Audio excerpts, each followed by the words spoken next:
2 minutes to be clear, then we're going to on the line. Clash against Flash. This is really hard for Berjaya because of their losses earlier today, they lost their Buri Run. They literally need to be one of the best teams in the tournament to stay in the tournament.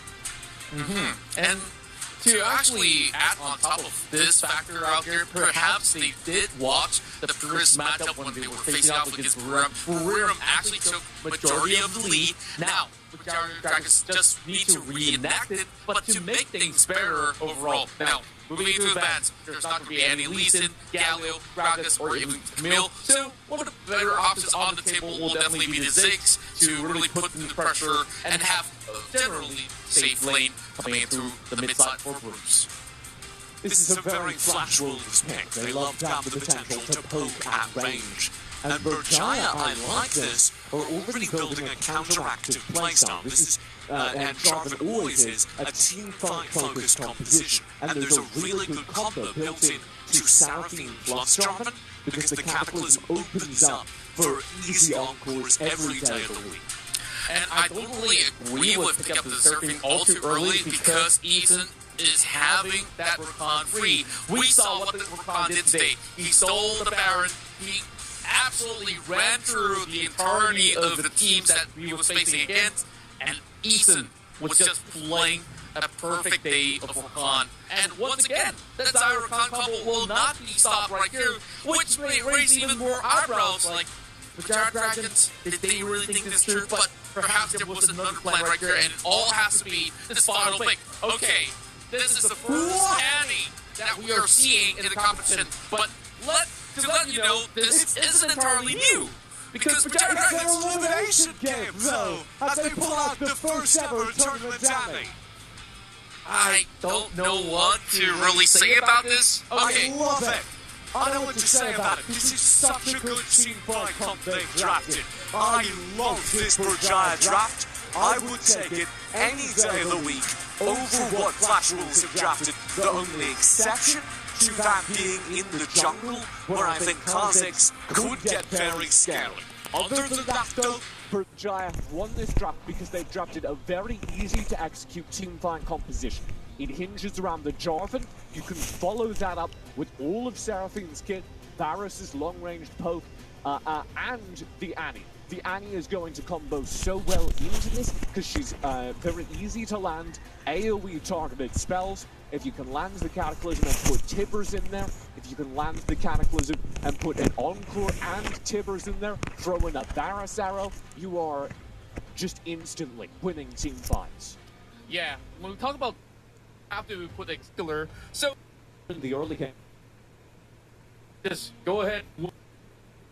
That's right. Now,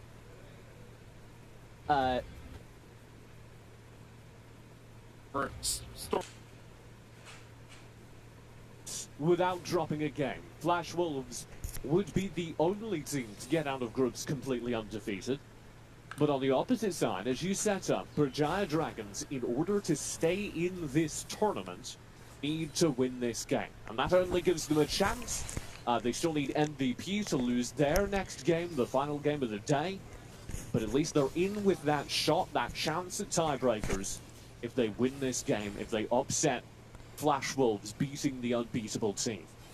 Yeah. Now, just going into the entirety of all these compositions, if you guys are still wondering, what is this Annie doing? Oh, a dive! And Sune, he barely survives, and this will be a one-for-one blow. But yet again, Berjaya Dragons does walk away with a couple extra pennies out of that exchange. And I really want to highlight this Annie matchup against Ziggs.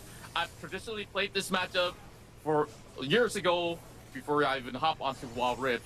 Ziggs definitely has a certain advantage where you can easily lob all these bouncing bombs right on top of Annie and just outrange her. So she will struggle before she even hit level 5, but when she does, you gotta be worried about T-Burst. So, something to watch out for in the mid lane. We are waiting for Karuto to step up, and once Karuto does get past that level 5, I suspect we're going to see a very scary team fight from the Berjaya Dragons.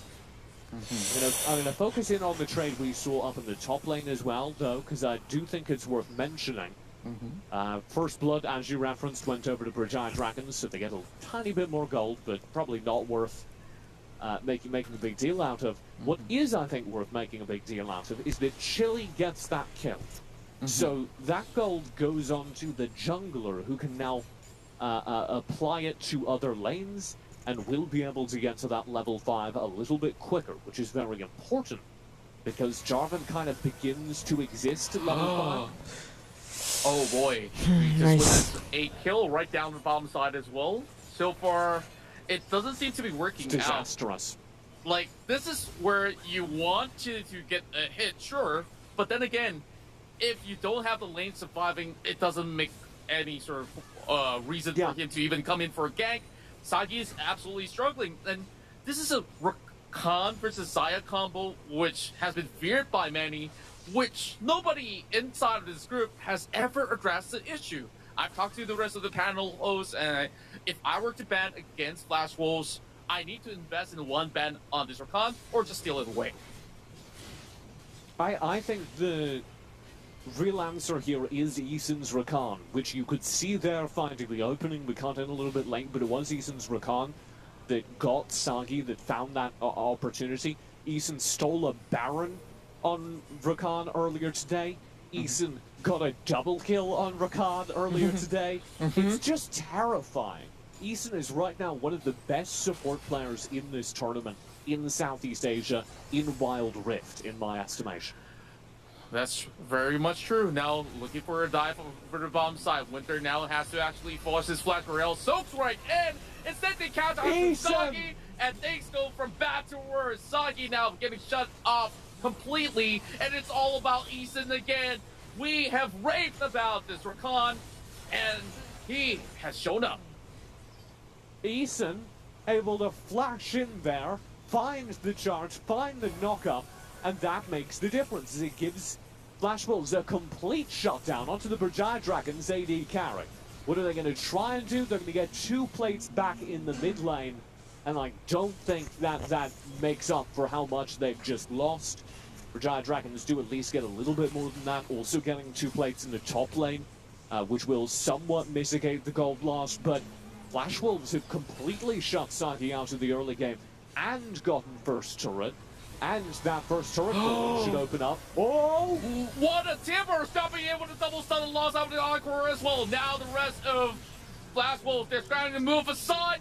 That will be an exchange here with Demon getting taken out for Winter. I do believe that is favorable for the likes of Brigade Dragons for their investment, just to please put this full stop on this Xayah. Yeah, that turret take should have unlocked this Drake. That turret take should have meant that this Drake was very easy to take. But we get a first preview of what the Brigade Dragons composition can do in a team fight. Now the question is Cookie going to be able to smite this before the roam comes in? The answer, barely. Chili working his way down there, but not in time. Oh wow, Bruce is right out of mana as well. I think that was absolutely cheeky of Cookie to do so. So, Brigade Dragons, I guess that they really have to go back to the drawing board and just to try to stabilize this condition right now. Varus on the first item won't be able to actually contribute too much of damage, as they've already got probably the rotation being set by Demon as well as Eason moving over to the top side here, as they are trying to contest for their Herald as well as Scuttle alongside. 4-2 in favor of Flash Wolves at the moment. Very slight goal edge for the moment. Needing to actually wait for the Encore to be up available for Brigade Dragons to actually get things done here. But this is not going to be looking to be that great of a case. Here Double roots. Chain of Corruption dropping right in. Here comes the grand entrance. Doesn't really actually connect. Calculus is blocking into place for the members of Brigade Dragons. Now, Ysera is in trouble for only his life fit. The rest of the members of Flash Wolves, they're looking to actually shut them down. There it goes. Sagi going for the side. 2 kills. That's a double, but how far can he run away from Demon? He is pretty much all cornered up. The damage is not going to be enough. Cookie goes in for a triple just to pass him out. Sagi tries so hard there, and you see the benefits of this composition, of this team fight. as the Berjaya Dragons are able to fight it remarkably even and get away with the Rift Herald. The Rift Herald charge presented by Globe is in the hands of Chile. However, Flash Wolves win the team fight and continue to grow their gold lead, which now sits at about 3,000. You know, one thing that Berjaya Dragons have feared has come into effect. Cookie now, 4-0. This is a very scary Kha'Zix, and he's going to be hopping around, securing those kills. So long as they do not have any of these stats as enchantment, guardian angels, or any item for survivability in particular, he will have free reign, free access to wherever he wants to go just to get a kill sorted out. As we head towards the mid-game, there is a power spike on the horizon. You will have Winter get shorter and shorter cooldowns on the Encore. Sagi's damage will arrive thanks to the Muramana, kind of regardless of what happens, especially now that Sagi's gotten some gold back into their pockets. The Muramana will be a power spike regardless of what's going on. But it does feel as though you're holding on for dear life, waiting for that Muramana completion, waiting for Karuto to complete their Rabadons. And I don't know that Berjaya Dragons can be proactive until that's complete. They really just have to solve for time if that's going to be the case. Now, double purple belt for 2 of the members of Berjaya Dragons so that they could get forward either with the apprehend or summon tippers to be dropped to the enemy lines. Whenever, if Karuto does not have the flash being up available, it can always be an escape mechanism as well. Now, itemization coming right in as enemy is already working on the death cap already. Same goes to the Ziggs that's on the opposing end. Just having Cookie doing a little random stroll right down bottom side. Chile's got to watch out though. Yeah, Chile looking for an opportunity to get onto Demon. Cookie's kind of baiting it. Cookie looking at that Gromp. It's very tasty, but I don't think they're going to be able to get at it. So this is just the setup for this next dragon. You see it spawn in there at the bottom of the map. All 5 players for a Flash Wolves here. If I'm Berjaya, I argue just shove in the mid lane. Use this Rift Herald charge. Oh, they're gonna buy the bait. All the Flash Wolves roam to fight the Rift Herald. And Berjaya Dragons are going to try and burn this Drake during this time. This is so risky. Very much so. Now they really have to watch out on these early. If he does have the quickness dropping right in, it will still turn things around. But one good Encore will do the trick for Winter. Now lobbing it a little bit in. Cookie now moving right in. And here comes a big team fight. Tippers on the wrong side of the map. Now they get knocked up in the air. Cataclysm comes right through. As the Darius will have to risk his life, but Berjaya Dragons will eventually get one for themselves. But then again, Flash Wolves, that's a win. That's actually a good one for them. Flash Wolves do get the kill. They do kill Zasune.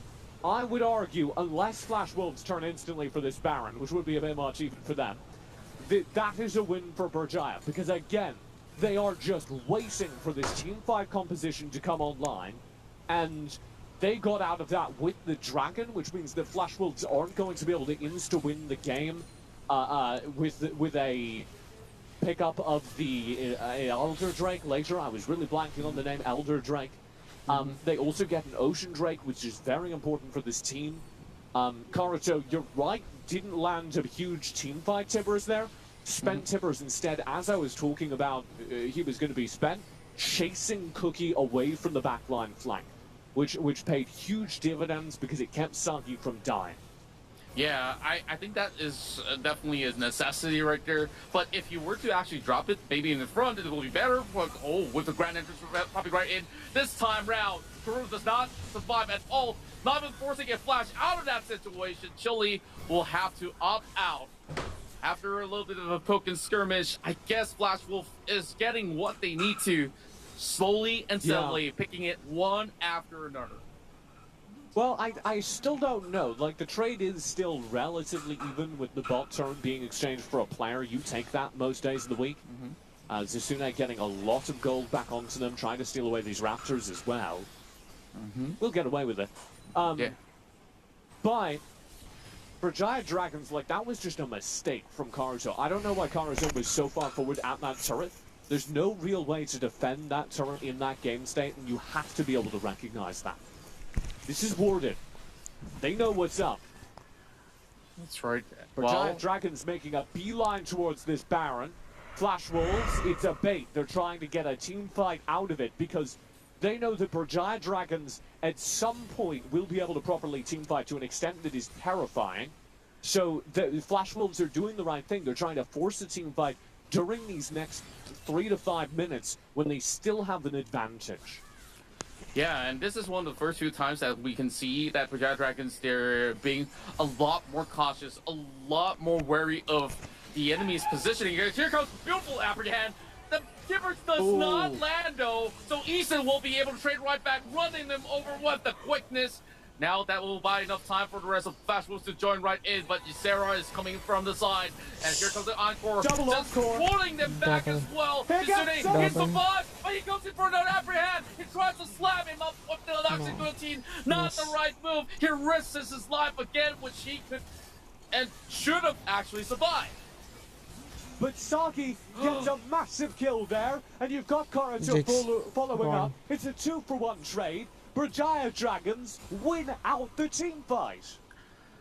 Okay, we gotta just catch a little bit of breath here because you are absolutely right on that. Whatever exchange in any of all these team fights, it is already considering the fact that Giant Dragons, they are already winning the macro play. So getting more and more kills, especially on top of Cookie. Now, that's a bonus shutdown goal on top of that.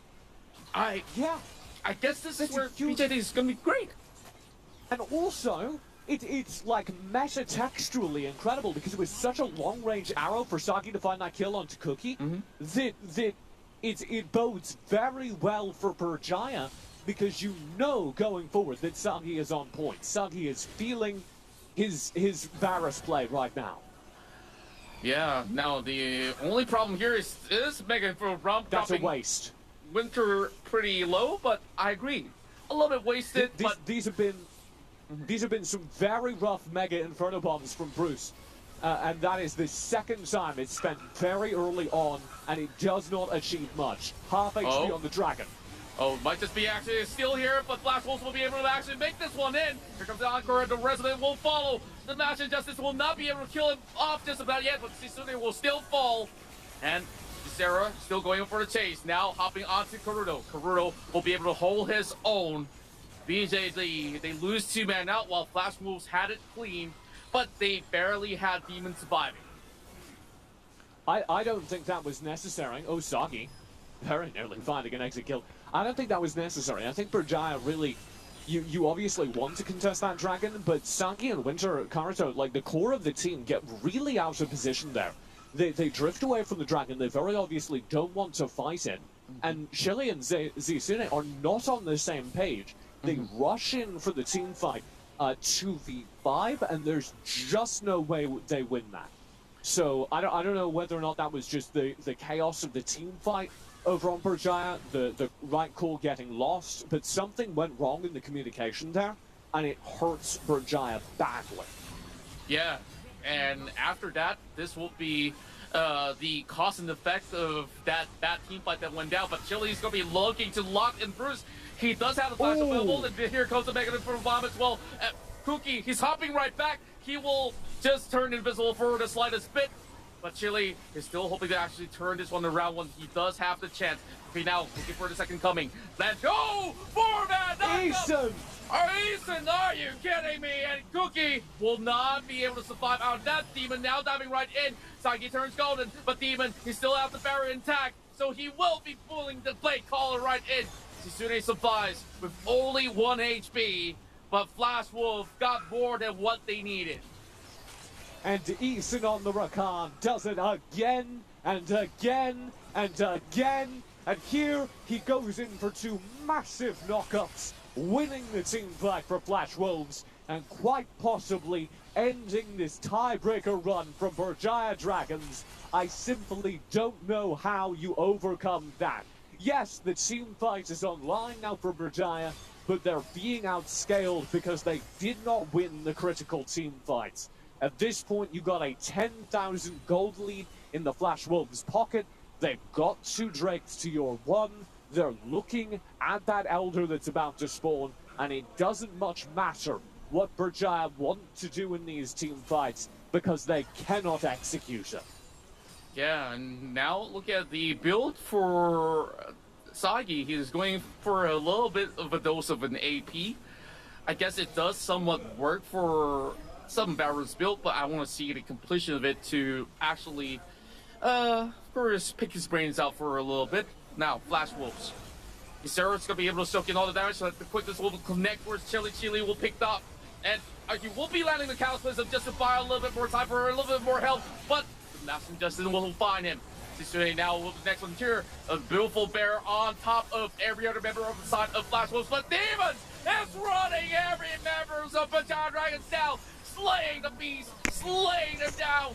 But this will be all. Flash Wolves will be your only team out of the group stages to see Summer Super Cup to have the perfect run in groups. And we have the bid goodbye to BJD.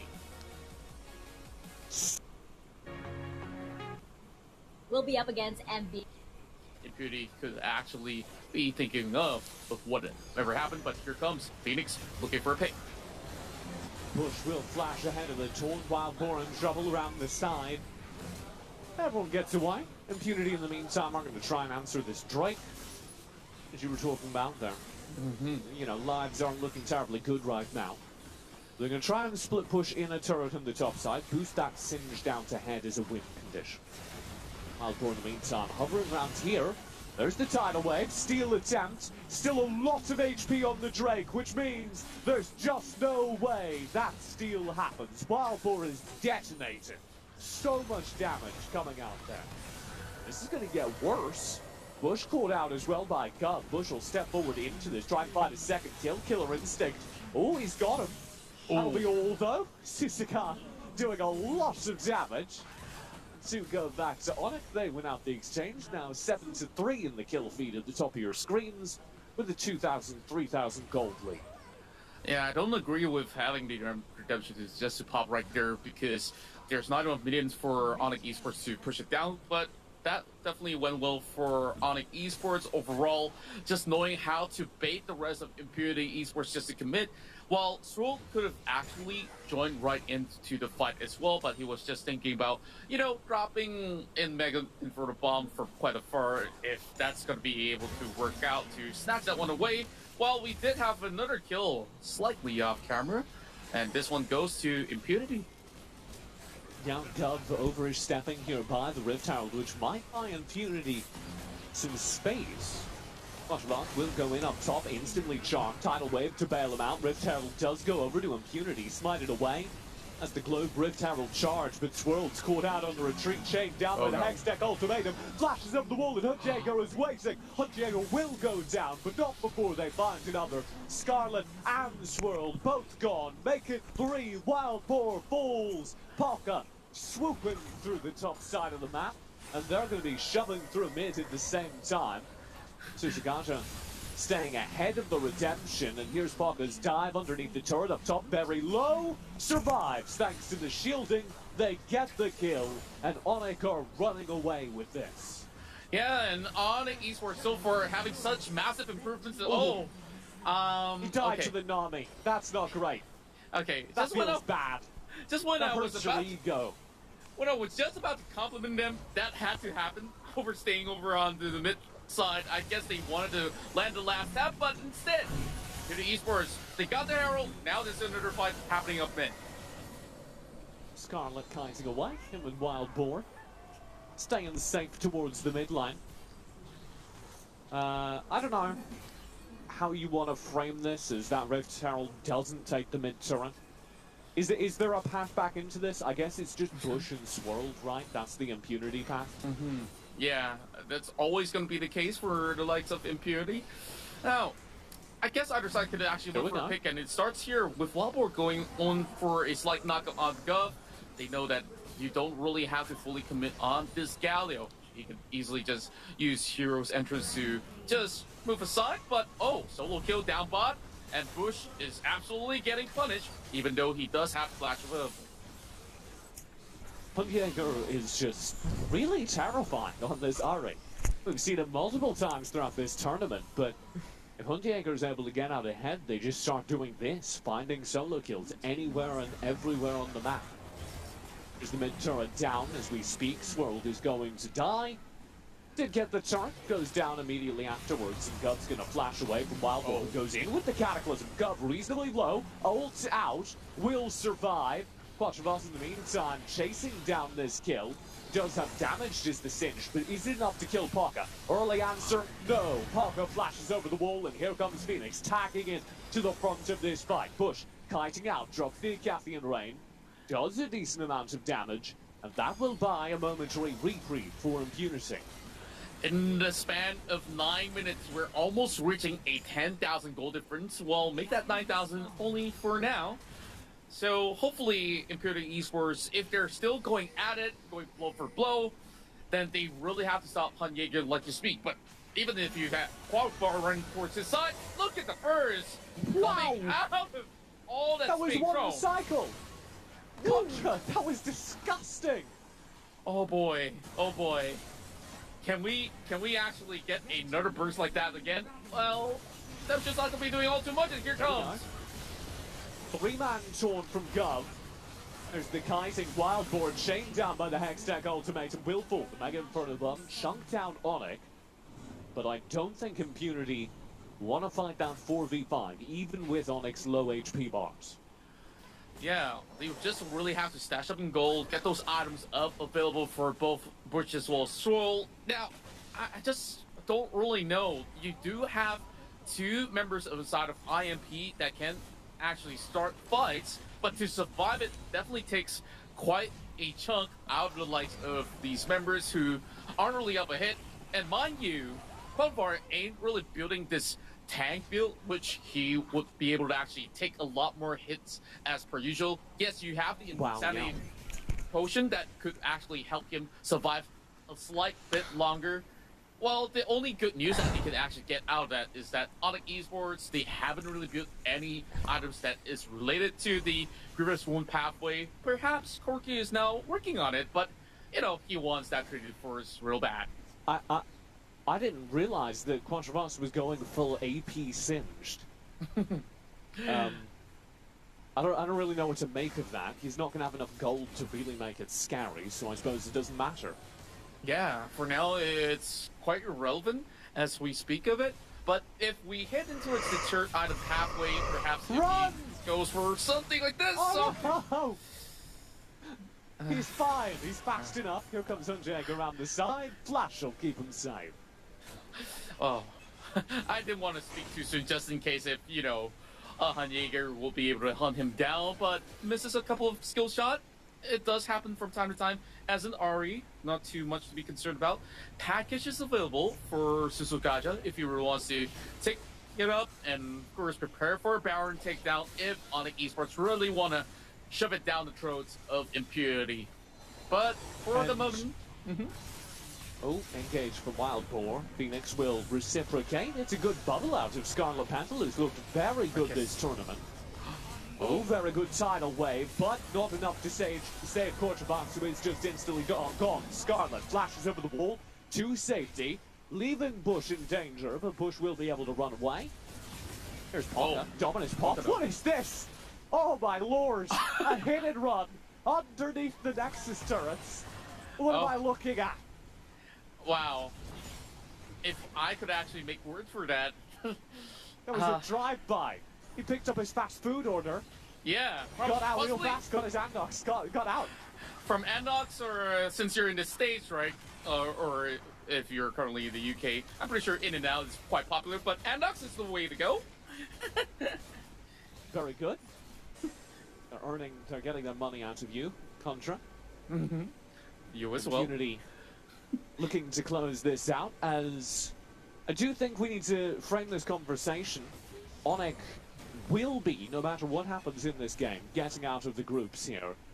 They were, of course, the first place out of the Indonesia region Icon Series qualifier, and it was a kind of troubled pathway. They placed 4th during the Icon preseason, added Phoenix and Suzugaja, turned things around, came out first place, looked very good during the regional competition.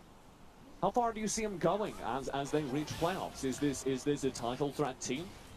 Well, I believe that they can at least go into semis if they can use the same sort of tempo that they're implying onto Impunity overall. Because when they fight bigger teams, they tend to actually give too much respect of the room, or they play it really slowly on their laning phase.